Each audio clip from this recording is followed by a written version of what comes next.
Rightio, I thought this evening we'd have a quick look at the KTM. It's in bits as usual, barely ride the thing, it's a proper KTM, it's always broken. I thought we'd look at repacking the exhaust silencer.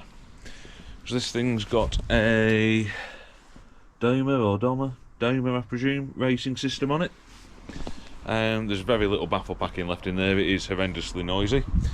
And she's been off the road a little while because one of the headers rotted through. Someone in their infinite wisdom, before I bought the bike, decided to wrap the headers. That's the best one. That's the effect that the wrapping has.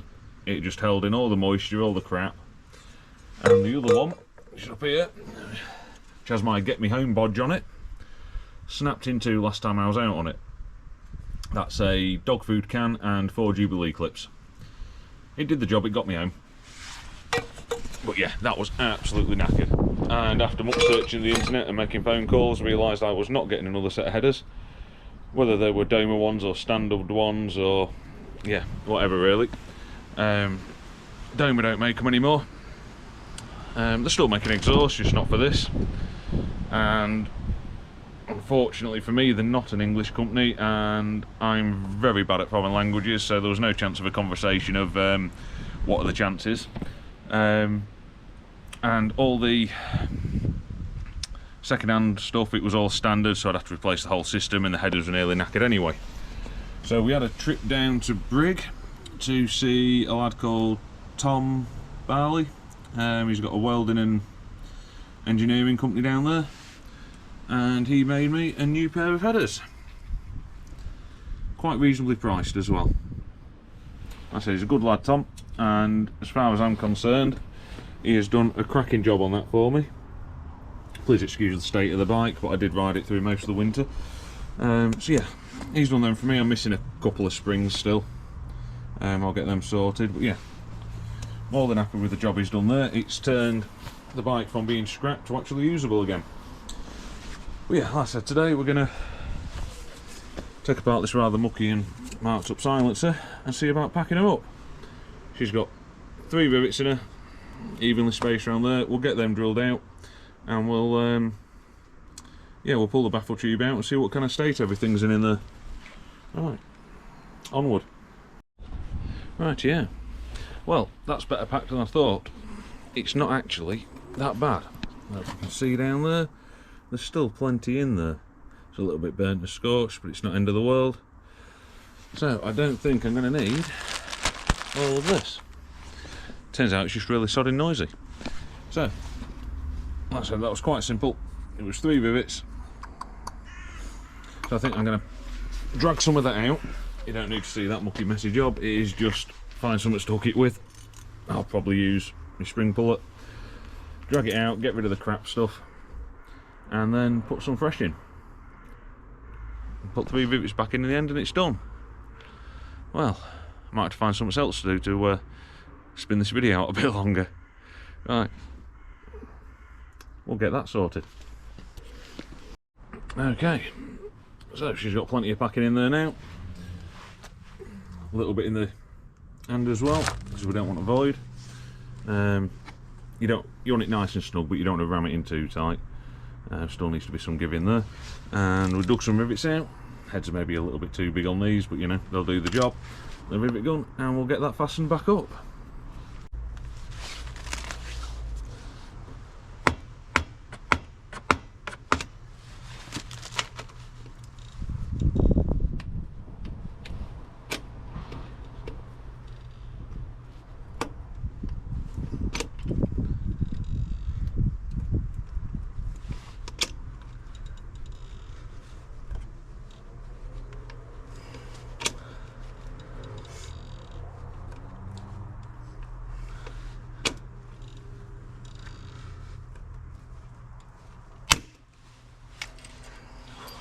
So one done.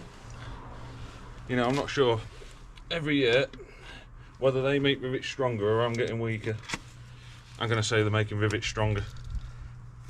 Got a feeling they're not though.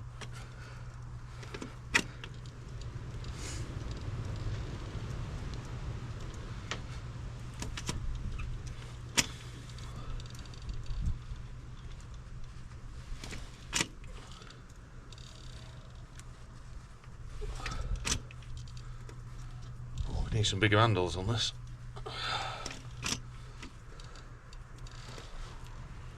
Flipping it. Maybe I should have started with some shorter rivets.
Oh, nearly finished the indicator off. So, that was harder than expected. So there we go. Some nice fresh rivets in there. All nice, freshly packed. Hopefully, be a little bit quieter. Right. There's various jobs. It's a KTM. There's going to be. Like I said, she's in lots of pieces. We do have a new temp sensor coming. Sits behind the thermostat down here somewhere, about there-ish. Not gone for a genuine KTM one. They're sort of 40 or 50 quid. I think it's a Smith's one I've bought. It's like £4 something. Just waiting for that to get delivered. Should be here the next day or two. With a bit of luck, temperature light won't come on all the time then. As you see, there's no sprocket carrier. It's in that mess somewhere in the darkness of the shed. The sprocket carrier bearing packed up, and it's not a standard off-the-shelf bearing. It actually says 6205 on it, which is a really common bearing, but it's 6305 in Europe, or if you happen to be in America, no, sorry, flipping heck, I've mixed that up completely. Yeah, 3205 if you're in Europe, and a 5205 if you happen to be the other side of the Atlantic. Yeah, not very common for sprocket carriers. If you watch dung spreaders videos at all, you'll know that they are quite common in Motor Guzzi gearboxes. And we've got a rejetter, a big old round slide Delorto there. That might be the next job actually. I might go run me some jets up. Yeah, because when I got it flipping heck, it was rich. It was just pluming black smoke, wouldn't tick over, and just turning fuel into smoke and noise as opposed to forward momentum. The jet was absolutely huge, and I only had real small sizes in Delorto jets at the time.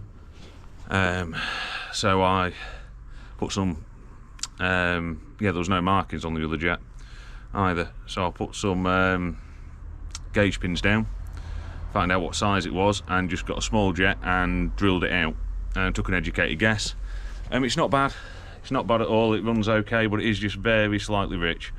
So I've got some jets now, so we might have a bit of a punt at that. Plus the thing's been stood a few weeks while I've been trying to sort an exhaust out, so there's every chance it's rather gummy in there.